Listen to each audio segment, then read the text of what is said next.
Lisa asked me to share my story about and reflection about this gospel because my story is deeply rooted in it.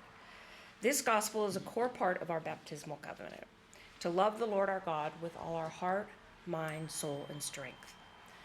The Gospel of Matthew, in the telling of this same story, says the second is just like it, to love your neighbor as yourself. I think Matthew puts a little more emphasis on the importance of this importance of this part of who the neighbor is, and it answers the question, who is your neighbor? Loving my neighbor is one of my basic guides for living, but how I got here is because of curiosity and encouragement. As a child, my sister and I were taken to Sunday school for a couple of years. My mom was Episcopalian, my dad was agnostic, although I'm not sure how true that is. I experienced some interesting lessons in Sunday school. The lesson that told me how to talk to God, though, really perplexed me. I wasn't thrilled with these rules about prayer because I talk to God all the time. Not on my knees, but up in an old madrona tree in our front yard.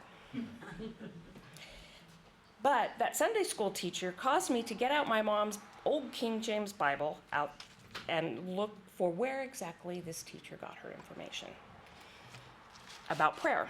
I never found it, but I did find some truly cool stories. Later on, as I grew up and read more, I encountered all the Jesus types everywhere, on the street corners and in school and everything. And so many of them were preachy and judgmental. And that's not what I knew God to be. Excuse me. So I avoided church because if this is what church people were like, I didn't want any part of it. But those truly cool stories that Jesus told spoke to me, especially the story of the Good Samaritan. I didn't know how to do that thing, go and do likewise. So I bought a newer version of the Bible that was easier to read and went back to the Episcopal Church to find out how to live more like Jesus. Now, we were not baptized as children, yet the first time I was at a baptism service, those words came up in our covenant. Love your neighbor as yourself, and the next one. Will you strive for justice and peace among all people and respect the dignity of every human being? This was home, my home. I was baptized about a year later, but still searching how to live out that covenant. I met Larry, we married and had 2 little kids, but I still hadn't found my calling. How was I to go and do likewise? Simply giving money wasn't cutting it for me, and I was a busy mom. Larry and I joined a group of friends, and our Friday night Bible study group became a thing. There were 11 or more adults and a whole passel of kids that met together in each other's homes every Friday night. As we got to know each other better, we started doing things together. And it was Larry and that group of friends that thought I should attend a Cursillo weekend. I had no idea what I would encounter, but they encouraged me on. It was during that spiritual weekend that I was introduced to having a rule of life, a small group to share my journey with, to study, pray, listen for God to speak to me, and what it meant to be a community in action. That is, to put feet to my faith. I came back from that weekend even more devoted to living like Jesus. That Bible study group really helped, and we continued to meet weekly. We talked about where we saw God at work in our lives. We talked about our shortcomings. Where did we miss an opportunity to help somebody? We studied as best as you can with that many kids and prayed for each other. We also had small groups, the men and the women, that met on another day, and we shored each other up in our journeys.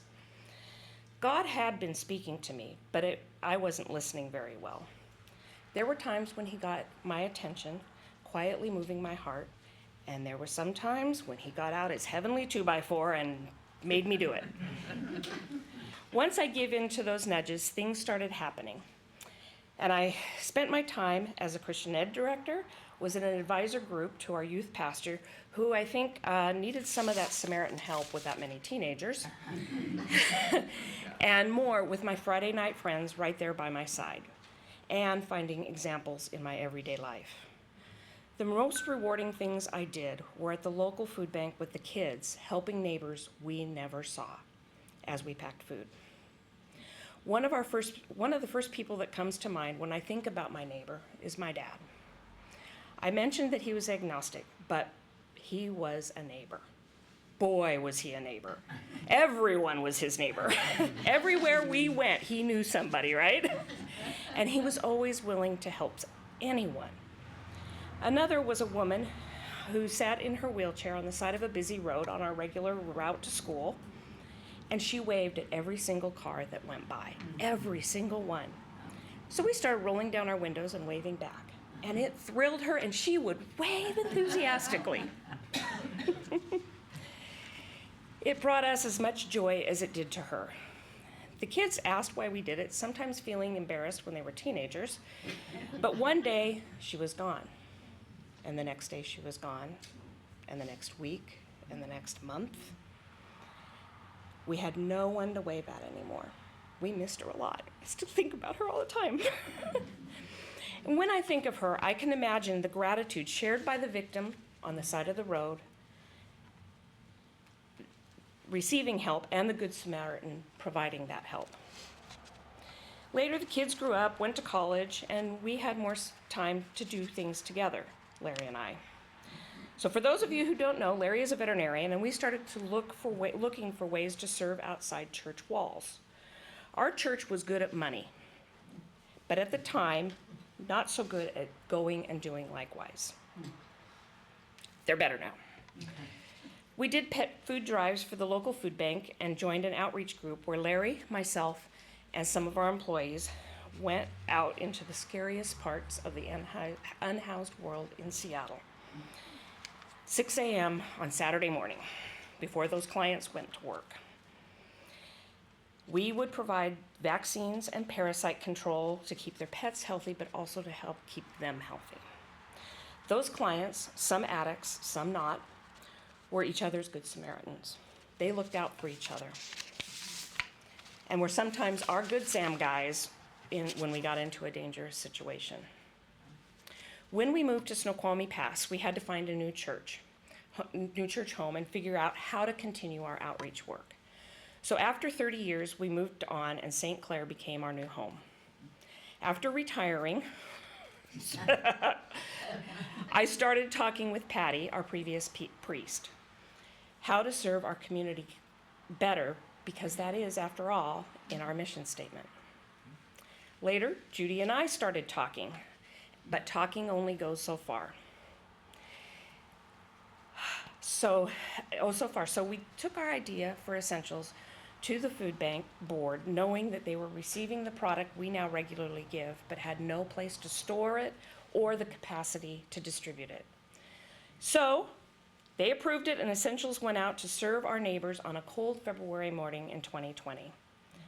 The people we meet there are our neighbors. They were skeptical at first. They gave us some weird looks about toilet paper, let me tell you. But by serving them, they came to trust us. Some came for the help of the food and the toilet paper, but a lot stay for the care, hospitality, and compassion we try to provide every month when we're there. Sorry, I still have a little bit of a tickle. We know their names, their preferences, their quirks. We pray with them sometimes, and they are mostly open to sharing their struggles with us. We see them around town, walking or at their jobs at Burger King or McDonald's. They aren't beaten by the side of the road, but they do need our help. Are they easy to serve and treat with dignity? Not always. But they are our neighbors, and they deserve to be treated with kindness and dignity and given a chance. Lisa has asked us each week to consider a Benedictine practice to follow. I found it in my rule of life.